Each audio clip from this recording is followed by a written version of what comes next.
Alright y'all, so today in this video I want to talk about a frankly overlooked film in the DreamWorks animation saga, and frankly a really underrated film at that.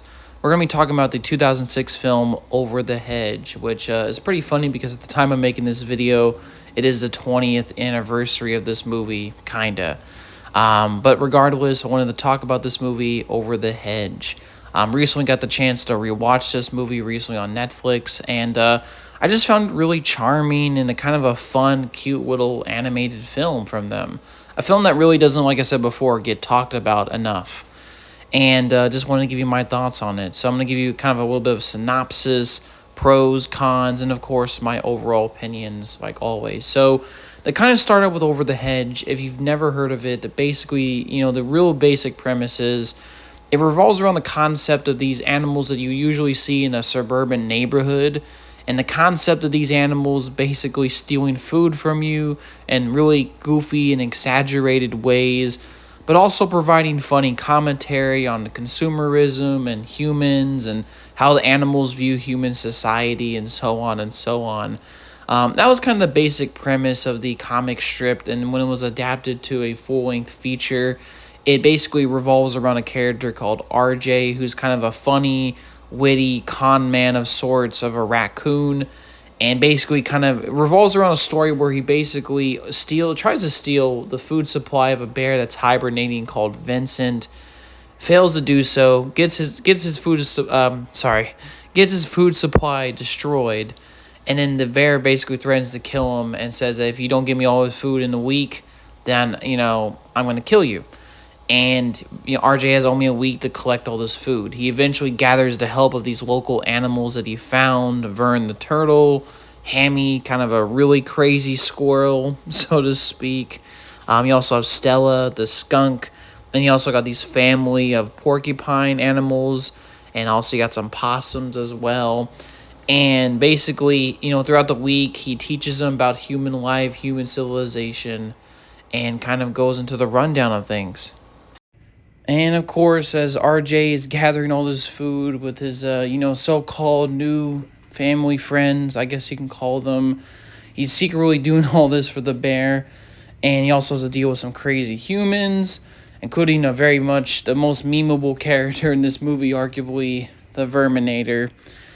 And, basically, at some point, he kind of betrays the group, gathers up the food for the bear, but then realizes that this family, this group of animals that he's really bonded with are more important than the so-called selfishness and really bad behavior of the bear, and goes against everything and basically not only destroys the bear's food supply for a second time, but rescues the animals, which at this point have been captured by the Verminator, the animal control, and basically all in the process rescues the animals. The bear gets captured, and both of the humans are basically kind of fooled by their own weapons, ending the story. Now let's get into my real pros of this movie. For one thing, the cast. This cast is absolutely stacked for this film, and you got some stellar performances from all the people involved. And like I said, these are pretty big actors that, not necessarily are known for voiceover and animated roles, mainly roles that you probably have seen in live action stuff, but regardless, they do a fantastic job and they elevate the material immensely. You got Bruce Willis, who's voicing RJ, the main character, and surprisingly, he does a great job at voicing a raccoon. You also got, I believe, Steve Carell doing the voice of Hammy. Perfect, right? He perfectly matches the really manic personality and really crazy personality of the squirrel. Really great stuff. Even Nick Nolte, who, voices the bear, even though he's not that much in the movie, he really matches the gruffness, and, you wouldn't expect him to voice a bear, but he sounds great in this role. And even the few lines that he has are fantastic. And of course, Thomas Hayden Church, which I believe is his name. I could be mistaken. But he's the actor who plays Sandman in the Spider-Man 3 film. He voices, of course, the more infamous Verminator. And even though he doesn't have a huge role in the movie, he really only has a guest spot, I mean, he shines literally in every scene that he's in, and it's pretty crazy. So the voice cast is absolutely stacked, and they all do a great job. And I can go on forever. I mean, even William Shatner voices one of the animals in this movie, and he does a great job. All the actors who voice their respective roles do an amazing job voiceover wise. I mean, it's incredible stuff. So that's a huge pro of this movie. The voice acting is fantastic. But not only that, the animation. Now, the animation is different from the comic strip. Obviously, they went for a more traditional DreamWorks 3D animation kind of style. But for a film that's over 20, pretty much 20 years old at this point, it looks great. I mean, the film holds up very well for the most part. I mean, there's a few things that I'll mention in my cons that slightly date this one, but I would say it's not a huge criticism. The animation quality is really good. The animals are kind of done in this kind of squash and stretch kind of technique of terms of animation. Some of their faces and their movements are very exaggerated and cartoony, which I think works really well for it. Also, the technology and the fur on the animals look really incredible and realistic. And in general, there's many just thrilling and insane sequences.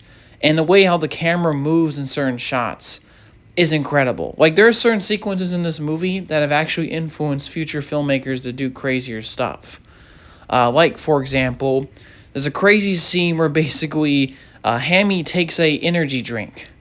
And he basically goes so fast. It's like the same scene from like the Quicksilver scene from Days of Future Past.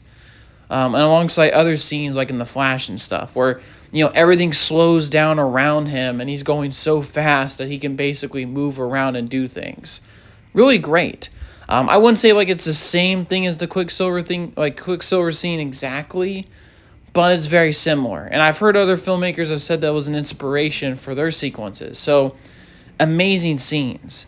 And the way the camera kind of shows all the humans from the animals' perspective, like the humans feel so tall and threatening, and all the objects in a normal household or even a backyard, the way they're kind of shot and how big and imposing are. Like I said, we're seeing from all the point of view of these animals.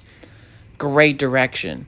Great camera setup. I mean, not camera setup, but the way the, you know, position and how it's animated is incredible. And there's some crazy and insane action sequences. You know, when they first get attacked by the Karen in the movie, so to speak. I believe her name is like Gladys or something. Pretty crazy stuff. And one of the most insane sequences is when Vern and RJ are kind of fighting over the food supply for the second time. And basically kind of flies up in a rocket ship and busts through all these neighbors and backyards and stuff. It's really a crazy sequence with a dog chasing them. And just the way it's, you know, I'm like, the way it's animated and positioned and framed is incredible. So the animation holds up for the most part. It looks great. And I think in general, the movie kind of creates this sort of really interesting themes. Also a huge pro for this movie is the story. I think the story is pretty well executed. Even though it's a short movie, it's really well executed. I thought the humor was really good. I thought that the humor was well played. It wasn't necessarily like, it's a kid's movie, but I feel like they do sneak in some interesting adult jokes, and some of the humor is a little more risque, I guess you can call it, compared to other kid films. But I really liked it. I really liked the sarcastic type of humor from RJ and others, especially Vern. It was really good all around. And of course, you know, the Verminator. I mean, every line that dude says is memeable material. It's so funny. And then also we have the animation quality, which I mentioned, and I think also the tone and the atmosphere of the movie. It has this quality with this movie that I can't explain in words, that I don't know if it's a suburban setting. Now, I grew up in the suburbs myself, and, you know, like I said, kind of relate to a lot of the themes of the suburbs and stuff, and I really like the annoying Karen character who, you know, she's like that typical complaining, you know, homeowner association type, which complains over the stupidest things that don't matter in the normal neighborhood. Regardless, to kind of get back to the quality of it all, the atmosphere vibe of it all is just really fascinating. And it has this strange quality of, I don't know if it's like dark, sinister in it, like sinister elements, or it's a commentary on consumerism and human society as a whole, which is probably what it is. because we're seeing it from the animal's point of view. It's a satire on human society. It creates a really interesting tone and atmosphere for the entire film that I can't quite put in words. And I'm sure there's other videos, like there's kind of a backrooms liminal kind of vibe to this movie. And I don't know, like I said, there's probably darker fan theories about this movie and so on and so on. I'm not exactly sure, but regardless, it's not a criticism at all. It's a pro. It makes this movie even more fascinating. But yeah, so like I said, the voice acting's great. The animation, even the personalities and the writing of the characters are really cool. I thought they're really unique.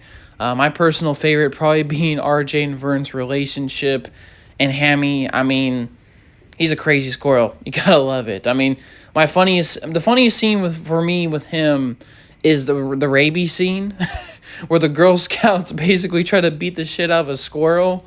I mean, such an absurd scene for a kids movie, but it's great and I love it. So just kind of adds on to it. And there's, like I said, I can go on for hours. There's just so many great elements of this movie that work. And it's just a fun movie to watch. Like I said, it's not too complicated. Now, there are some common, stereotypes that, the main character did something wrong and he lied to people. And then, basically, I realize these friends are actually my friends and I'm going to try to save my friends. It's a common archetype that we've seen in lots of animated films and lots of kids' movies. But I think there's a difference with this movie compared to others, where other movies have done the same archetype and it's been done lazy, it's been done very half-baked, it's not been done well. And I think the reason why I think that it gets away with it in this movie is because I think the archetype is not only done well, but it's done a little bit differently. Like, for example, when RJ kind of betrays the group, we really get to see the sense of despair and the consequences of his actions pretty quickly, The animals get captured. We really get to see the sense of how betrayed they feel. And even when RJ comes to the rescue, so to speak, at least at the end, they don't fully trust him. And it's not until they talk a little bit more, RJ really fully redeems himself. And the archetype of RJ's redemption, I thought, was really good and well handled. And while, like I said, it's a common archetype you see in a lot of films, especially animated and kids' films, I think it's done really well and a little bit better. And I think that makes the archetype better for the most part. So yeah, that's kind of some of my qualities about this film. It's really good. It's pretty well done, animated. It's got this ethereal, luminal quality to it that I can't exactly explain. And I might make a separate video about that in the future. Who knows? But regardless, it's a positive, and I can go on for hours. It's a really solid movie. Now to get into some of my cons. Because I don't think this movie is entirely perfect. It's not one of the best animated films ever. While it's really fun to watch. I would say, now let's get into some of my little critiques of the animation. I think for the most part, it holds up pretty well. I can only really complain that some of the humans are a little bit of a mixed bag here in terms of their animation and how well they were done. And this is a thing you kind of see in a lot of early animated stuff. But, for example, when you see the Girl Scouts in the movie, they look a little bit like Toy Story humans, at least the early Toy Story humans, where they don't look entirely realistic.